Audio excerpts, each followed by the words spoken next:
Pessoal, enquanto os católicos são encorajados a manterem alguns costumes e tradições na quaresma, os evangélicos não possuem essa obrigatoriedade. Eles, em geral, não costumam celebrar todos os dias da Semana Santa como os católicos. A gente fala muito de Igreja Católica durante a Semana Santa, mas como é que os evangélicos vivenciam esses próximos dias? Para falar sobre esse assunto, estamos recebendo ao vivo no estúdio Jornal de Picos o pastor Neyron Marcolino, pastor da Primeira Igreja Batista de Picos, que vai falar um pouquinho para a gente de como é que os evangélicos vivenciam essa Semana Santa. Pastor, boa tarde, seja muito bem-vindo ao Jornal de Picos. Boa tarde.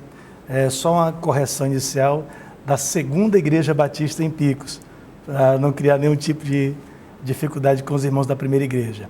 Boa tarde, Clédson, a toda a audiência.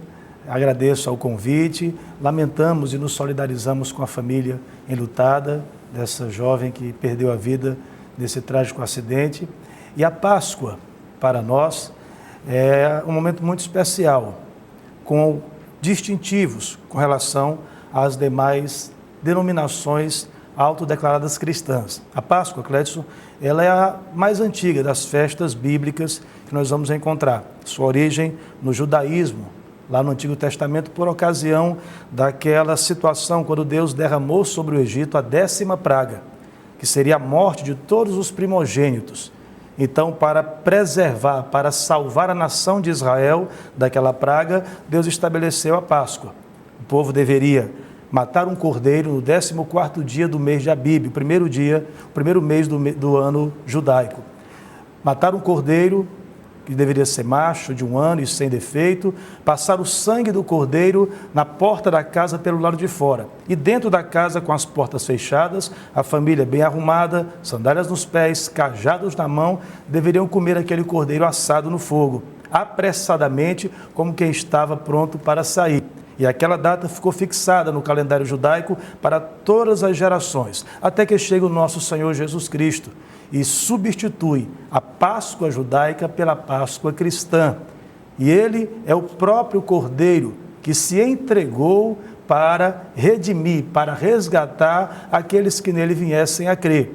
O corpo representado pelo pão, o cálice representa o seu sangue.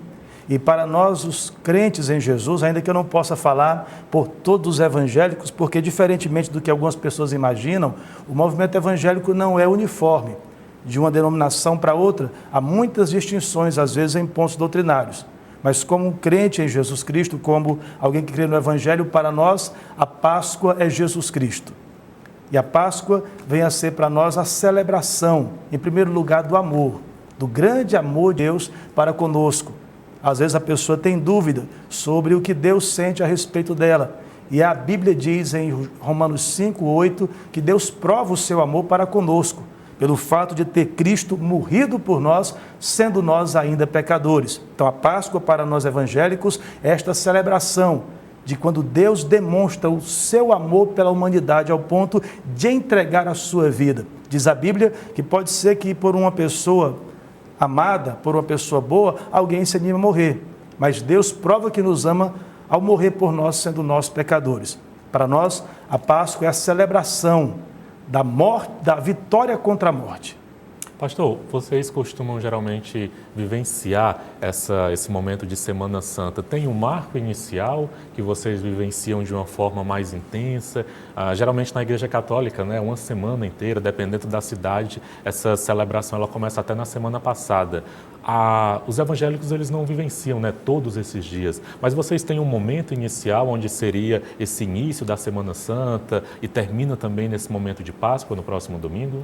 Observando o que Jesus Cristo disse sobre a Páscoa, diferentemente da Páscoa judaica, Cristo não estabeleceu uma data fixa, mas ordenou que ela fosse celebrada frequentemente. Ao partir o pão e o cálice, ele disse que deveríamos fazer isso todas as vezes que nos reuníssemos em memória dele. Então, para o cristianismo evangélico, a Páscoa, a ceia do Senhor, esse memorial do grande sacrifício de Jesus para nos salvar, deve ser algo não para ser marcado anualmente, uma data específica, mas vivenciado no dia a dia, porque essa é a proposta de Cristo para nós, que tenhamos um relacionamento diário com Ele. Então, todos os dias que nos reunimos, devemos celebrar a Deus, glorificá-lo pelo seu sacrifício e nos alegrarmos com a esperança da vida que a Páscoa de Jesus nos traz. Dentro da igreja evangélica também existe alguma forma de penitência, algo que os evangélicos acabam abrindo mão nesses dias ou não? Não existe essa restrição, por exemplo, até mesmo na alimentação? Como eu falei, o Evangelho apresenta uma doutrina para a vida que não é marcada por um dia ou outro da semana. O cristianismo não é a religião de um dia da semana, de uma data especial, mas de uma vida inteira. Então, o que é pecado para nós um dia, é pecado todos os dias. E aquilo que Deus quer que nós façamos em um dia, Ele quer que façamos em todos os dias. Todos os dias devemos amar o próximo. Todos os dias devemos fazer o bem. Todos os dias devemos nos abster daquilo que é pecado. Então, com relação a algum rito, nós não temos nenhum tipo. A vida cristã é uma vida contínua. Todos os dias, diariamente, desfrutamos da comunhão e da graça de obedecer aos mandamentos do Senhor. Pastor, faz o convite aí, eu tenho certeza que nesse momento tem muitos irmãos evangélicos acompanhando o Jornal de Picos. Faça aí um convite para algum momento, algum culto em especial que vai ter ao longo desses próximos dias para a nossa audiência que está acompanhando agora o jornal. Muito obrigado pela oportunidade, a você que está me ouvindo, a toda a igreja, aos amigos que estão acompanhando.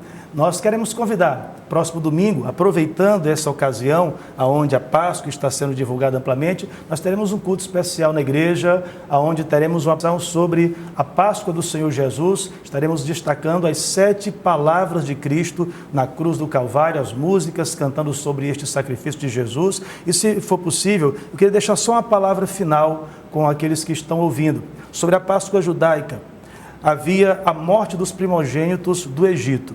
Para poupar o povo de Deus, o Senhor ordenou, Clédson, que todos os primogênitos de Israel fossem consagrados a Deus. Então isso indica que há opção para o ser humano a não ser a morte.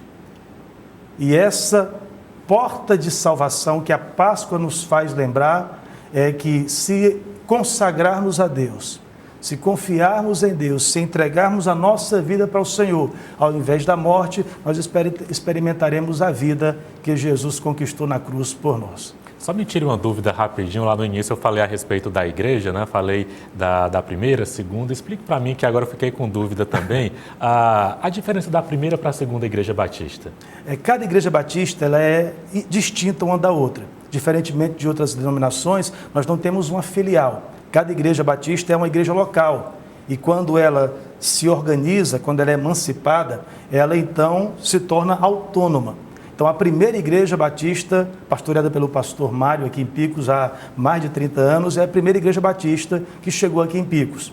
Então ela, no trabalho missionário, plantou uma igreja no bairro Junco.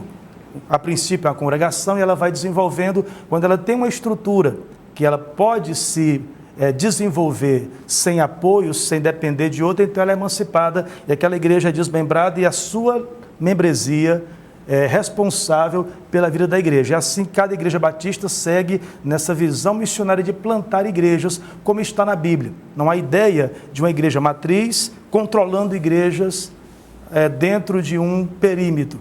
Cada igreja é uma agência do reino, ela tem sua liderança, tem sua autonomia, e nós cremos no sacerdócio de todos os crentes. O Espírito Santo de Deus fala através de todos aqueles que têm o Senhor. Está explicado então, está feita a correção, o pastor que é da segunda igreja batista. Pastor, eu queria agradecer a entrevista. Até a próxima. Deus abençoe a todos que estão me ouvindo, a graça do Senhor seja com todos. Amém.